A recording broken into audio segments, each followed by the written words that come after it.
here is a reserve officer with the Phoenix Police Department. We told you that a couple of weeks ago. A few weeks ago, we introduced you to Andy McDermott.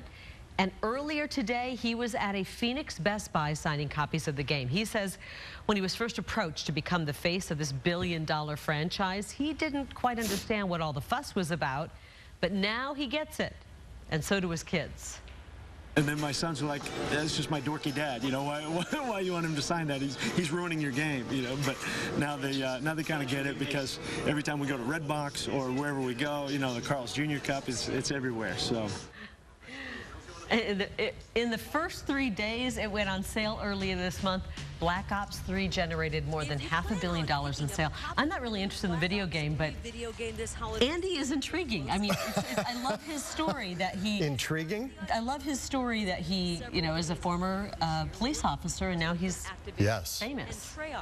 To make that cover, that's pretty cool. All right, that's very cool. It's had many names in its time, but Arizona's Cactus Bowl is getting a new moniker. The Motel 6 Cactus Bowl. We'll leave the light on for you. The game's set for January 2nd at Chase Field. It will feature teams from the Big 12 and Pac-12 conferences, so it is possible that either ASU or U of A could be playing in that game. Would you look at that? What is it? It's a leg! But what is it?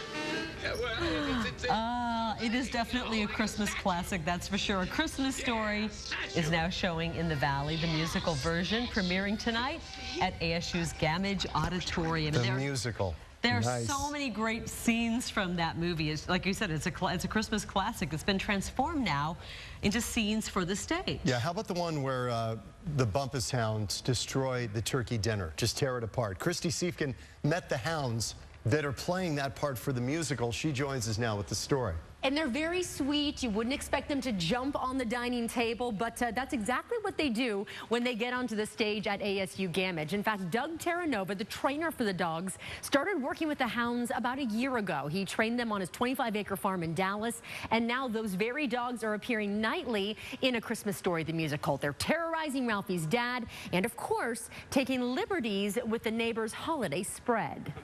The most unthinkable disasters descend upon us.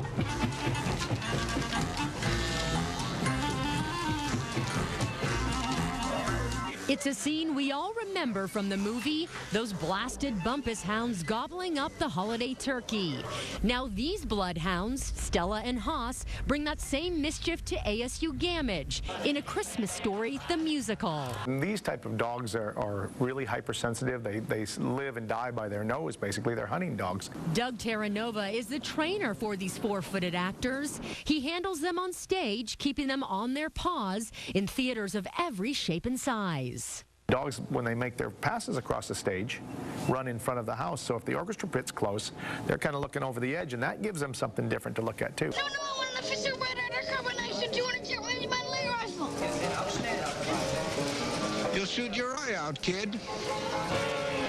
Stella and Haas travel everywhere that Doug does. They even stay in the hotel room with him, and they even get their own bed. The hounds stealing the turkey is a specially trained trick. Haas, up, up. Good boy. One Stella and Haas gladly perform. Prop turkey, but we do put real turkey on it.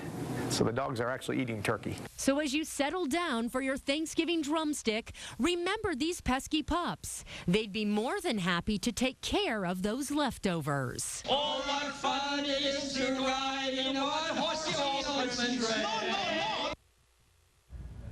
And they probably would have taken care of the Chinese food duck as well if the dogs had been in the restaurant. Yeah. Really well trained, and there is a local connection here. We've got a couple of kids from Scottsdale who are performing in the ensemble, so that's really cool. So what did they put again in that pan to make the dogs kind of jump in there? So they have a prop that's a turkey, but then they actually put real turkey somehow connected to it. It's a secret, so they couldn't show us. But that's what gets the dogs to jump up, chew on the turkey, and then conversely, if there's an area on the stage they want them to avoid, they spray like Simple Green or something that the dogs and this doesn't taste good. I'm not going to go after that. Right. And I thought this was interesting. These dogs are so well trained, so attuned to the show now. They hear the music of the musical and they get out of their crates and they're ready to go. They know. They know it's their showtime. cue. That's their Exactly. cue. Just like our very own Wow. Corey McCloskey. There Here's you the go. music, starts Yeah. dancing, ready to go. And He's on. This runs through the Sunday the 29th if you guys are interested in seeing it. That's going to be a hit. Thanks, Christy. You're welcome. All right, most of the good holiday deals are online now, which means shopping online may be tempting while you're at work. We're going to tell you why that is not a good idea. Do we have to tell people why? They don't. Meep, meep. There's places you can get away with it. And Sure. President Obama presenting several people with the Presidential Medal of Freedom. We're going to take you to the ceremony today, and we'll tell you who received this notable award. Tomorrow at 9. I sit down with a music legend you may have forgotten about, Mr. Misters Richard Page. He wrote incredible hits like Broken Wings and Kyrie. Hear about his wild ride from a below-average student at Central High School to playing with Ringo Starr. Tomorrow on Fox 10 News at 9. Fox wins.